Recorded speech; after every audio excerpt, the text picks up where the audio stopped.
talking about her dad. If anybody know, now again, this could be in all communities. I'm talking about my people, my people. I don't care what your daddy did. Your daddy could have, he could have been messing with 10,000 women. He might have had 10 kids after you. Who cares? That is your dad, and nobody bet not say nothing about my daddy. I don't care what he did. That's my daddy. Like, even my husband, he'll tell me, he'll be like, why do you say my daddy? Because that's my daddy. Like, I have, siblings or whatever, but that's my daddy.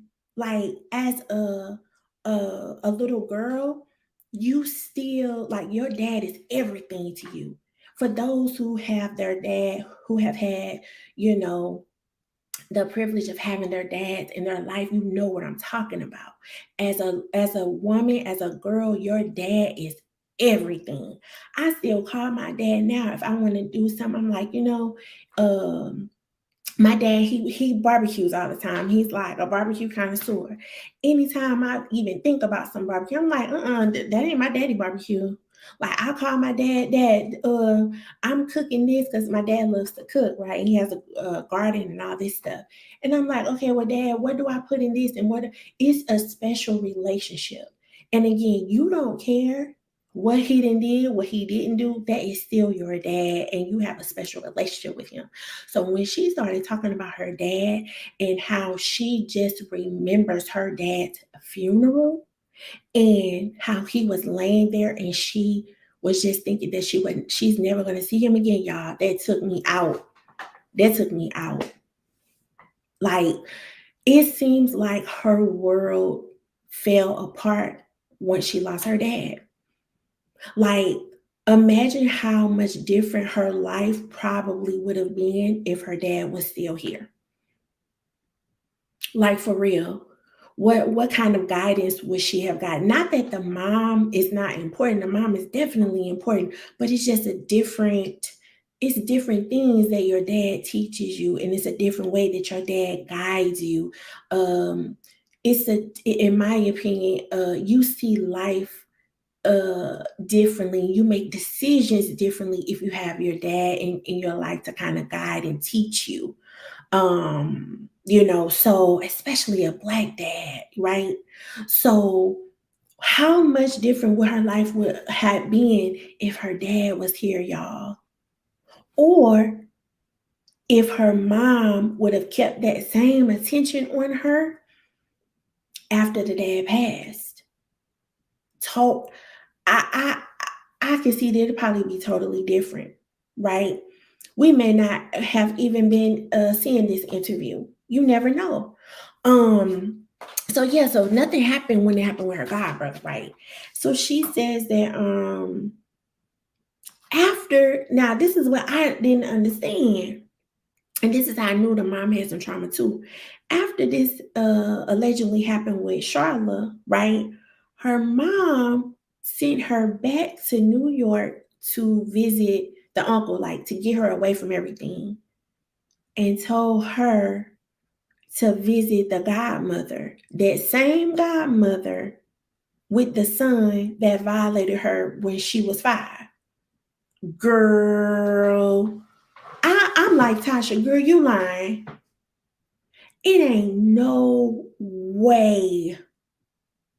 And what got me was like, I just don't understand it. This is why it's so common, y'all. This is what we do. Like, what I really be trying to think about what be going on in mom's head, like for real. Like, I'm about to get St. Louis for real. What be going on in y'all head? Like, I don't get it. What made you think, like, okay, go visit your, first of all, I wouldn't send my kid to visit nobody because she's vulnerable right now. All the way to New York for what? No, I'm her mom. I'm here to figure out how to help her get through this situation. But instead, you sent her to New York and then you gonna add on for her to see the godmother.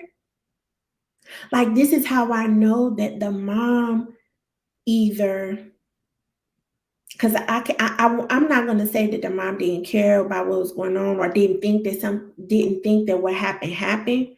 I'm gonna say that she didn't know how to deal with it.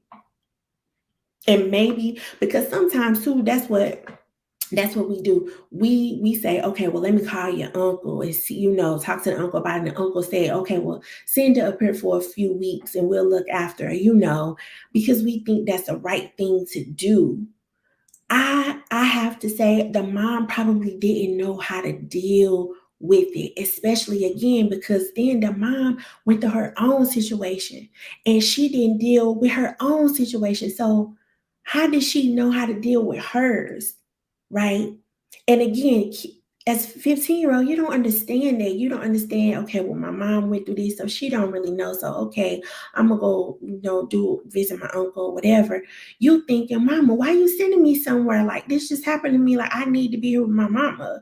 But she told her to go visit the godmother while she was there, girl. And she went. Girl, I would have never went to that lady house. If it was going to that lady house and when she would have opened that door, I would have told her what son did. Right? And y'all think that nowadays this is not happening where now people trying to figure it out and they calling the police. No, they ain't.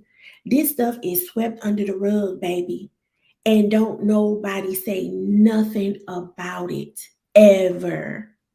They just say, "Oh, well, don't go over Uncle such and such house, or don't go upstairs and Uncle don't bother them. I take the food up there or whatever. Don't sit by Uncle because he be." No, y'all got to start speaking up about this stuff. Call these people out. This is ridiculous. People are being traumatized. So now, what she didn't get as a child from her mom, because you can see from her crying, from her reacting to those questions and things like that, she is still it's this is like this just happened yesterday, right? And she has got to get some help to learn how to cope with everything that has happened to her, not just that one thing. Because I feel like that one thing that she alleged that happened is with Charlotte was just something else that was got put on top of the cake. Like it was just something in addition to everything else that she had never dealt with. So now it's like more trauma. This lady is so traumatized, y'all. And I really hope that she gets the help that she really needs and that she heals from all of this. I